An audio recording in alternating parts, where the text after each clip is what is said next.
Hi everybody, this is Father Warner D'Souza. Today is Saturday, the 2nd of January, and our text is taken from John chapter 1, verses 19 to 28.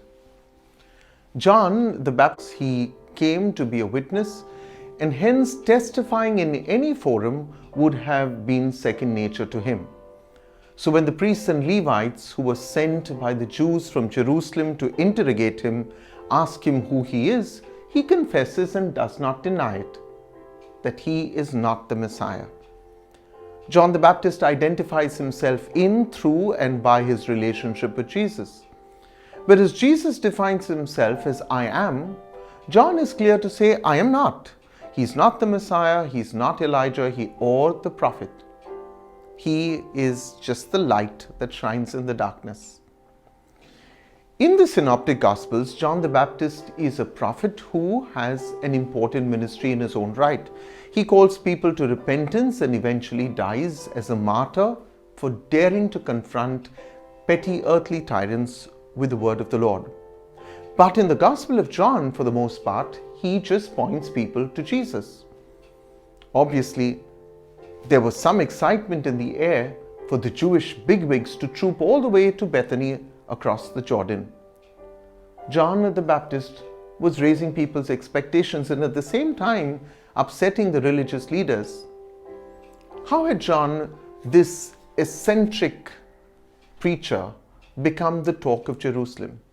Here was a man baptizing crowds and plunging them into the river Jordan. People sought him out.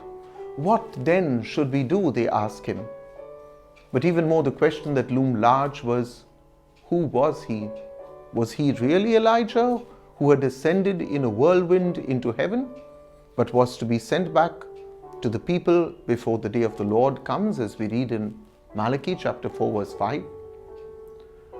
The people of God had long been expecting the arrival on earth of the agent of God's rule, the Messiah. But John is aware that when the Messiah actually comes, many people may not give him due recognition. He will remain unknown to them because he may not fit their present and preset image of him. People will be too quick to judge by appearances. We all have to take Jesus on his own terms. We cannot prejudge in what precise way he may wish to affect our lives. The mission of John the Baptist was also to emphasize the importance of Jesus and not his own, and so he deflects attention from himself onto Christ. John's role is to make straight the way of the Lord and then to simply step aside. This is to become a major characteristic of Jesus' teaching that we learn from him as from John, namely, to be humble. This means facing two realities about ourselves, that there is a very small part of ourselves that is limited and sinful, but that this must also not prevent us from seeing the far greater part of ourselves that is very gifted by nature and even more so by the gift of God's grace. Those who came to seek Jesus wanted to know who he was. The identity question, who are you, leaps from this text. Perhaps we seek the same from others. Who are you? We put labels on people and think we know them. But can we even fathom the mystery of our own being? We cannot put an easy label on John the Baptist. John knows who he is. He is clear about his call, his identity and mission. I am a voice for the voiceless, a voice in the stillness of the desert, a fingerpost pointing to the true way, Jesus Christ. He points beyond himself. He doesn't want to be an achiever. Finally, John represents what all Christians are called to be, witnesses to Christ and heralds of the good news. The John of John's Gospel is never called the Baptist. Rather, this is John the Witness. While he is described as doing some general baptizing here and there, a careful read of John's story of Jesus' baptism reveals that John does not baptize Jesus in the Gospel of John.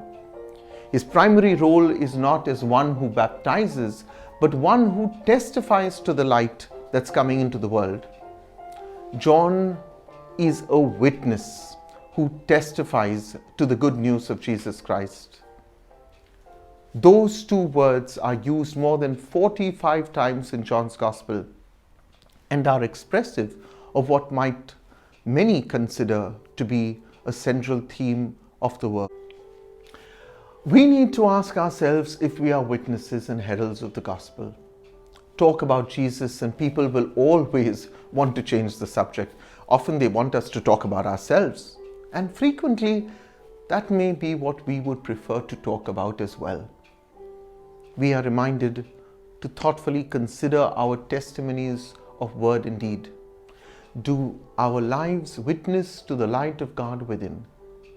In the midst of darkness, disappointments, and dreary outlooks, God sent light into the world.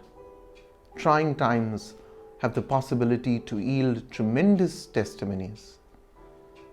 May we, God's people, ever bear witness that the light is come and is now here with us. Thank you for being part of these daily reflections. I welcome you each day to these reflections from the confines of my home, where I share my thoughts with you. I'd love if you could do the same. Share these thoughts with others, and perhaps, yes, be a witness and share your thoughts and your testimony with others. God bless you as I pray for you, and may He always guide and protect you.